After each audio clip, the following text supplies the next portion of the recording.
Hello and welcome to my channel. I am Zodiac Bandit, and today we're going to be ranking my favorite Imogen moments from Campaign 3 so far, up to Episode 60. Episode 60 is not out yet, this week, but figure I might as well just say that's where we're at. So if you haven't been caught up, spoilers. Simple as that. Spoilers. One more time, spoilers. Go ahead and roll a D100. 23. 23. Okay. Your skin suddenly begins to shift tone. As you finish casting the spell, you don't realize it, but everyone else is looking over at Imogen. You watch as her skin suddenly begins to take on this like sickly bluish hue. So continue. All right, so 2 large boulders sent at the creature from 2 opposing directions, so it has to roll dexterity saving throw. Dexterity saving throw, you got it. Imogen turning blue is great on multiple levels. First of all, I love wild magic. Wild magic is one of the main reasons I love the whole Aor section of Campaign 2, because wild magic to me is very unpredictable, very fun, and very exciting. So when Imogen got that stone that when she used her meta magic, it would, create wild magic, was very exciting to me. Now, of course, the wild magic table is kind of meh, but it's still fun to see certain things happen, and this is sort of like a cop-out for this list, as I like every time that she uses this little stone and a wild magic effect goes off, which I believe was only twice. This one, where she turns blue, I could make a terrible joke there, but she turns blue, and then she gets her head balded. She becomes bald. And the reason I've showed you the blue one is because Ford in Campaign 2 also becomes bald. So becoming blue was a bit more unique, but it's not the first blue Laura Bailey character, so I guess it's technically not truly unique. Oh well, Imogen was blue for a short time and then bald for a short time. I love wild magic, so the stone had to be on here somewhere.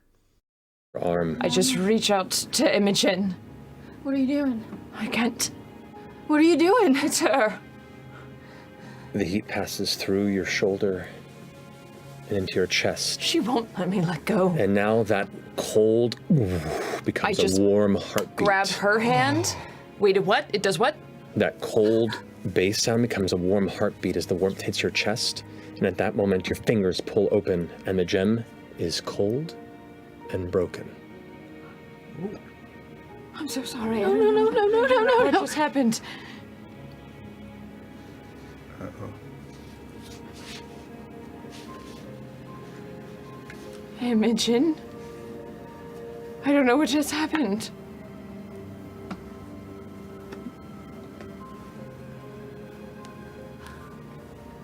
You lied. No. I didn't do anything, Imogen. And obviously, just like the Laudna list, you lied had to be on here for many reasons. I also listed all of these reasons off in the Laudna video, but it created a rift, making them have to talk to other players. At the time, they were doing a lot of conversations with their comfort characters, so pushing them to other people was huge. It was very much a fun moment where we could see other people have to rely on other players and you use them for some sort of comfort as opposed to rely on Laudna or Imogen for each other, respectively. It was a lot of fun to see them have to go with their personal problems to other people rather than just them. Also, the roleplay in this moment is top-notch. And you can literally see Ashley losing her fucking mind as she listens to her 2 friends roleplay an Oscar-worthy performance. It's amazing. Just watching Ashley just lose her shit is my favorite part of this clip. It is so perfect. Her jaw hits the floor on like 3 separate occasions. It's amazing. I also heard something else that I don't normally listen to, and when Matt says like you open your hand and it's broken, you can hear Liam sort of go, oh no, and he get his, just the way it is, he's like, okay, so there's gonna be a rift here now, which to me was amazing. Like, he predicted sort of the whole reaction. He knew that this was going to be some sort of problem now, and I loved that. I thought it was very cool, which is something I just noticed watching it for this video. So yeah, this moment is filled with a ton of cool things. Like I said, the rift, having other players sort of become a comfort character for each other for a while. The role play is immaculate. Of course it is. These 2 are actors, so it's amazing. And I love Ashley's sort of reactions to everything. Just watching her head snap back and forth and her jaw hit the floor is perfect. About a foot from where you are, and reaches out. Don't push me away. Do not And send she me away. touches your forehead between your eyes. There's a flash of light, and images that cross past your mind. A massive glowing lattice in the sky, pulling apart as red fills the air above. Thousands and thousands of voices in unison around, and a sense of freedom. The cries of history snuffed in a moment. In the beginning of something new and beautiful.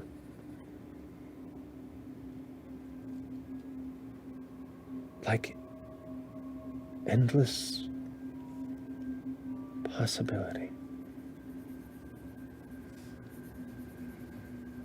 Without guidance. Without fate.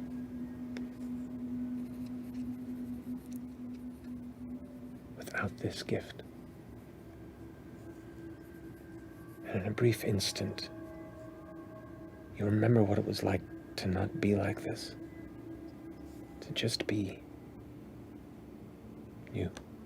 And my favorite Imogen moment from Campaign 3 so far has to be this last sort of dream-walking conversation between Imogen and her mother, Liliana. I like this moment a lot. First and foremost, we get some sort of confirmation, let me put that in quotes there, that she is evil. Liliana is potentially evil here, but there's a little bit of room for doubt in this, and if it's a chosen evil or if it's a manipulated evil where she's being mind controlled in some way, or if she's been lied to, we don't know. But there is definitely a lot of evil hints coming from her throughout this entire conversation, which I absolutely enjoy. I am so happy that we finally have some sort of parent who's like kind of evil for characters, because a lot of characters who we've had in the past don't have parents or have decent parents to parents who don't really care and aren't around. But this character's parent is around and is evil, like flat out evil. You could say Bo's father was evil, but I'm not going to go that far and say he's evil. He's just greedy. Liliana seems to be evil, and I very much enjoy this. I think it's a great thing to have that sort of personal stake in a villain. I think that's amazing and great. We also get to sort of see what the Ruby Vanguard's goal is in breaking the lattice gate surrounding the Ruidus Moon, freeing every Ruidus born from their sort of shackles of having to hear people's voices in their heads, feeling normal, feeling free, and it starts to make Imogen question if what they're doing for the Bell's Hells and the rest of Exandria is the right option. To the point where we're still wondering if it's truly worth saving the gods or not, or if we should just be stopping this because we don't know how far Ruidus is going to take it, or Predathos is going to take it once released. Do we save the gods, or do we not care about that and we care about saving the people? And to this coming episode, we've been asking that question. Every player been asking that question. Is it worth saving the gods? Deanna asked that question every other episode when she was on here. So this sort of moment sort of opens up that floodgate, and it actually makes Orm and Fern say to themselves, if it goes too far, we have to almost, neutralize Imogen. And I love moments like that where it trickles down, not just from one single player, but to a bunch of players. And this moment is huge for that, because we also technically learned that Laudna would stand behind her because of this moment. She's like, I'm going to stand with you no matter what. She says that a couple of times after she says it. She's like, I'm questioning, the whole God thing. Laudna says she's on her side. We don't know if the gods are good or not. And that would mean if Imogen were to have turned and sort of started siding with the Ruby Vanguard, Laudna likely would have as well. And that means we would have had to see Orm and Fern sort of fight those two. And, that would have been crazy. But we didn't see that, unfortunately. But it's still really fun to sort of think about.